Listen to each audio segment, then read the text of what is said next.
In this episode, we're talking about the defensive backs. That means cornerbacks, safeties, cornerbacks, safeties. Oh, I said that already. Yeah. Talking about grades for our defensive backs in the 2025 season. Can't wait to get into it. We have a lot of positive to say, but we also have a lot of bullshit to say.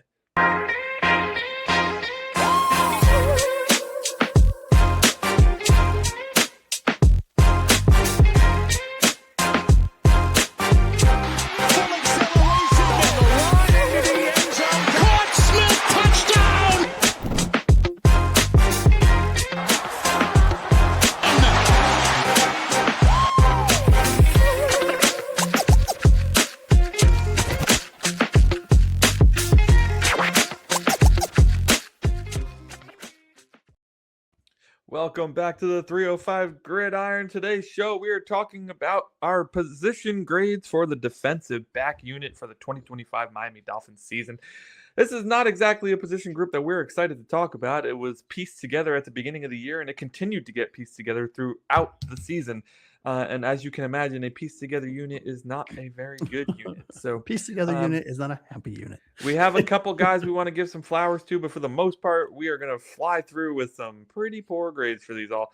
But before we get into that, let's talk about our goals as a podcast. Our goal is 150 subscribers by February 11th.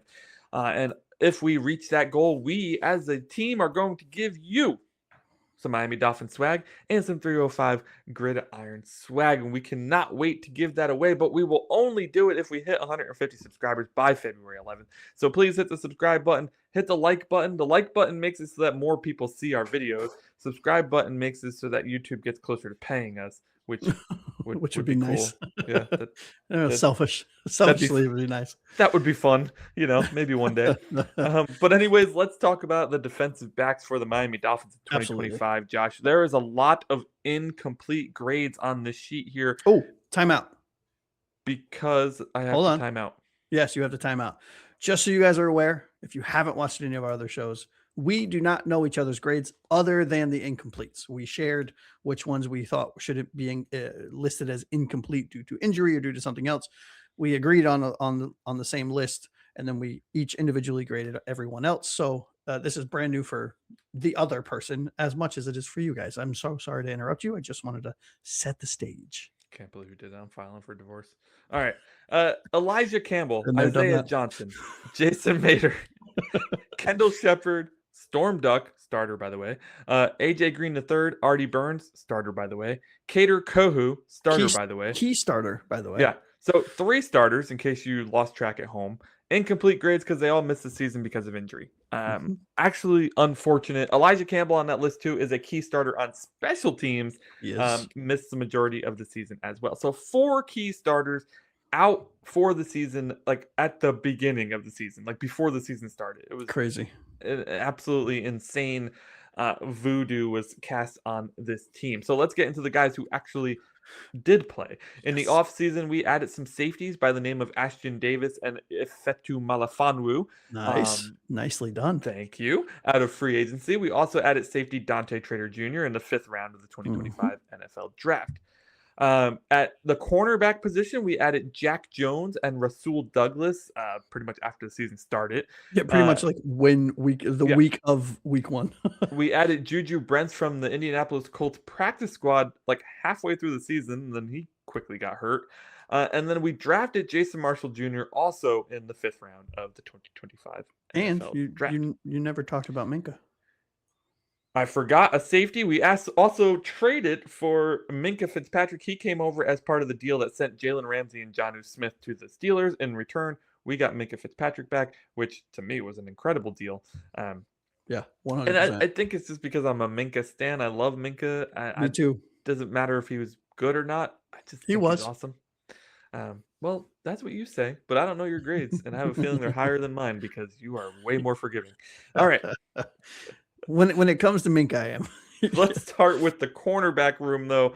I'm actually going to start with Ethan Bonner. This is a guy we thought could potentially be a decent player for us at some point in time. Little did we know he was going to get thrown into the spotlight real early in this season. Yeah. How did you see Ethan Bonner's season play out? Yeah, I was big on White Boy Supreme. I liked that, he was fast. He's what is he? 6'1", 190 pounds, decently sized. No. I gave him a C because it was a very forgettable season. Yeah. I'm pretty sure he battled with some injuries, which is kind of the issue that everyone has with him. I don't remember how long he was out. I think it was just a couple games here and there. And then as the season went on and as the injuries started piling up, he started getting more and more responsibilities. But I cannot forgive the one game, and I cannot remember for the life of me which game it What I'm was. thinking of too. Yeah, I don't know what game it was, but yeah. He just got picked on all game. I want to say it was the Joe Burrow game. And I think it was Cincinnati because I think he gave up the T. Higgins touchdown. He gave up the Jamar Chase touchdown. You're right. It was Cincinnati. Yeah. But yeah, no, it was a very forgetful. And honestly, now that I'm thinking, I'm gonna change my grade live. I'm going to a D. Yeah, I thought you were kind of crazy there because I have a D for him because of that game. He got thrown in there. It's not, he's facing T. Higgins. That's not very fair. No, but covering one-on-one Jamar Chase, like, come on, like, what are you but doing? he was so bad that they immediately plugged Jason Marshall Jr. in for him, who was like in Weaver's doghouse at the time. Yeah. And Weaver was like, oh, we can't put Bonner out there anymore. I can't look at this anymore. Yeah, crazy. Yeah. Speaking of Jason Marshall Jr., listen, started the season off strong, surprisingly listed as the starting corner, nickel corner for the unit in the preseason, actually before we found out about the injuries, except for Cater Coho. Cater was already hurt. But yeah, he was expected to, him, Storm Duck, and I believe Jack Jones were expected to be the starters at the beginning of the season. Marshall faced some injuries this year, but I think overall, I thought he had a decent year. What did you think? Yeah, I thought he had a hell of a year for a rookie. Getting moved around into quite a lot of different positions coming out of Florida. He was an outside cornerback. Magically somehow became coming out of the preseason was listed and awarded in air quotes our starting nickel I'm sorry, our starting it was nickel. No, what is the inside cornerback? I'm like fucking drawing a blank on what that's called. Outside cornerbacks, whatever. Okay, we'll go nickel. Yeah, it's a nickel corner. Slot. Thank you, Jesus. Slot. He was given the. I know, but I could not figure out what it was. Yeah, I figured you were harping on the word. I was in a down spiral there. He was magically gifted out of nowhere the slot cornerback starting role. I always thought he would excel at the outside, which eventually he moved back to. I thought I gave him a B. I thought he had a hell of a season. He had he played in 12 games, started one of them. Had 23 combined total tackles, had 4 pass defenses, 1 interception. And I believe, and I know this, I think it was either him or the other rookie, Dante Trader Jr., who returned for a touchdown on special teams. I can't remember. I can't remember who it was, but he had they both had Jason Marshall Jr. had a hell of a season, in my opinion, for who he was and what he was asked to do with the lack of help and veteran help around him. I gave him a B. Yeah, I guess I've been a little inconsistent where how I graded these players contextually, like based on where they were drafted. But I gave him a C. I thought he had a pretty average year. I was excited to see him when he got the starting position. When he did, obviously he was a starting position on a really like a unit that was just demolished, right? We just named you 8 guys who were out. So I think, he had a pretty average season. There's not much else to say about it. I gave him a C grade. And while we're on the topic, I also gave Jack Jones a C grade. This dude you've mentioned 1,000 times, he's the Jameis Winston of the cornerback room. I couldn't agree with that more. He is either doing something amazing or something really stupid. And he got picked on quite a few times this year. He did. I gave him a C as well. I have nothing to add. That was perfectly said. Awesome. Let's talk Juju Brents. He came over from the Indianapolis Colts practice squad. Actually showed a lot of fire, a lot of pizzazz, and I thought he looked decent out there. He had one really good game and then a bit of a forgettable game. I gave him a C. I probably should have given him an incomplete because he really didn't play that much. Yeah, I gave him a B because I liked what I saw. He's a 6'3" corner, just under 200 pounds. In the short amount of games that he played. I mean, I think it's if It my says he number, played 7, but I do yeah, not believe that. he played in 7, started 2 of those, and in those 2 starts, he had 14 combined tackles in those 2 starts, and 1 pass deflection rather, I guess is what I should say. Yeah. He's one of those guys that I graded him because of my level of excitement for him, because I do think he'll be back. Sure. You know, out of Kansas State, coming out of college a couple of years ago, you know, he was touted. He was a higher in draft pick, a second round or third round, I can't remember, for the Indianapolis Colts, and he was touted as, hey, this guy might have something. Didn't pan out over there due to injury. Came over here, looked pretty good, then he got injured again. So hopefully he can kind of turn it around. But I do want him back. I thought he made a clear impact in his time when he was on the field. He plays with a little bit of attitude. He's one of those kind of cornerbacks because he's taller, got real long arms. He's good at pressing, and he's strong for his size. So I gave him a B. Yeah, 6'3", drafted in the second round. Injuries have been his game though, and Mhm. unfortunately he got injured again. I can't imagine like him and Storm Duck being on the field at the same time. They both like to chatter. Yeah. I would absolutely love that duo because I love corners that like to chatter. So Mhm. that'd be fun to see. And of course, we can't go cornerback room without talking about our best corner for this season. I don't know if that's really an award you should be proud of, considering the corner room. But Rasul Douglas comes in late from playing for Buffalo last year. Had a really rough year with Buffalo. Comes to Miami week 3 or something like Mhm. that. It took him quite. He even said in an interview, it took him like 4 or 5 weeks just to catch up Yeah. to what he was supposed to be doing on defense. Finished the season really, really strong. I thought he had a pretty good year. Statistically, he just blew away all of our other corners. He had Everyone. 13 pass deflections. The next closest was 6, right? He had 2 Mhm. interceptions, a forced fumble. He had a sack. I gave him a B. I don't know where you sat on that. Yeah, I think he was far and away the best secondary player Yeah. outside of Minka Fitzpatrick. Spoiler. And spoiler, uh, I gave Rasul an A. I thought he was the lifeline of this team. There were some of those games where his tackling and his aggression was just next level. I mean, reminded me of um, Jalen Ramsey Yeah. type aggression, tackling with anger and wrap up. I mean, there was those, remember those back-to-back plays against someone, again, I can't remember who, where it was a tackle for loss, The and then it was a Patriots. pass deflect, and then it was another tackle for, it was awesome. It was so No, great. sorry, not the Patriots. The week before that. Who did we play week 17? That one, Yeah. whatever that was. Tampa? Sure. Let's go with Tampa. I think it was Tampa. It was Bucky Yeah. Irving's. I remember being surprised Yeah. that Rasul went Yep. at Bucky so hard. Yeah. Yeah. I gave him an A. I thought he had a hell of a year. He's 30 years old. Uh, do I think he'll be back?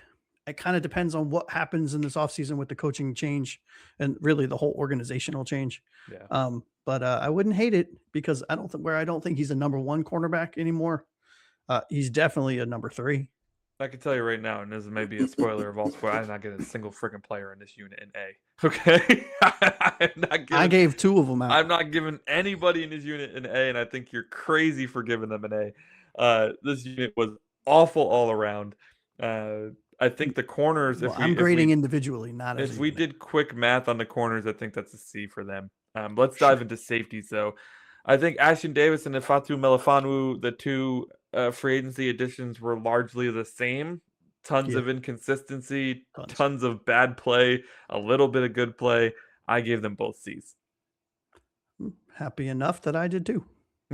Yeah, very, very vanilla white bread, toast with no butter kind of season.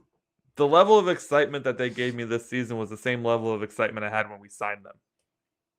Virtually none. Yeah. Yep. Sure. Yeah. Yeah, it's the same level of excitement I have as taking my morning medication.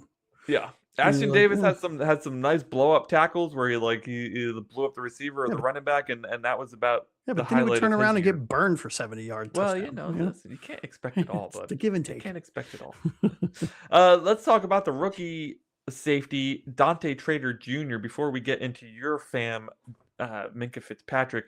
I Mhm. thought Dante Trader, similar to the other 2, had an up and down season, but it's a little more forgivable given he's 22 years old. He's a 5th round pick. He's first season in the NFL. Mhm. I thought that the trust he got from the coaching staff early on was a good sign. He Yeah. got put out there early and often. He played a lot of special teams this year. Still, I gave him a C, But to me, a C for a 5th-round pick, given the amount of time he played, I think that's a good grade. Yeah, I actually gave him a C as well. I thought to all your points, I thought, for what he was coming out of college and where he was drafted and the amount of responsibility he was given, I thought when him and Minka were on the field together, they played very well together, all things considered. So yeah, C for me. Hey, to me, if either he or Jason Marshall Jr. hits, that's a free win right there. I mean, 100%. 2 5th-round picks. Even if going at one it. of them hits and one of them is a contributor, like Yeah. even on special teams, Right. like that's still a hit. Right. All right, let's talk your man crush, Minka Fitzpatrick. He comes over in a trade from the Pittsburgh Steelers. We gave them Jalen Ramsey and Jonnu Smith. We got Minka. How did we not win that one?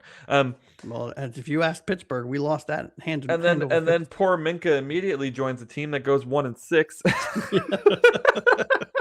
Yeah, welcome back, buddy. Glad you're home. I vividly remember us just opining for him at the 1-6 mark, just being like, I can't imagine what he's thinking right now. Overall, I thought Minka had a really good year, especially playing on such a shit team. I'm sure he was trying to do too much, similar to Javon Holland last year. I gave him a B. As you know, I didn't give anybody in this group an A, but I did give him a B, which is the highest of honors from me for this unit. Well, calm down over there, killer. Hey. I spoiled it earlier, gave him an A as well. I thought, 14 games started, 14 games played, 14 games started, 82 combined total tackles, 57 of which were solo, 1 sack, 6 pass defense, 1 interception, 1 forced fumble, and 2 fumble recoveries. Why my grade is not a B, or is an A rather than a B, is because I thought there was a extreme noticeable difference of the quality of play with him on the field versus when he's not on the field. And you saw that when he went out with injuries towards the end of the season.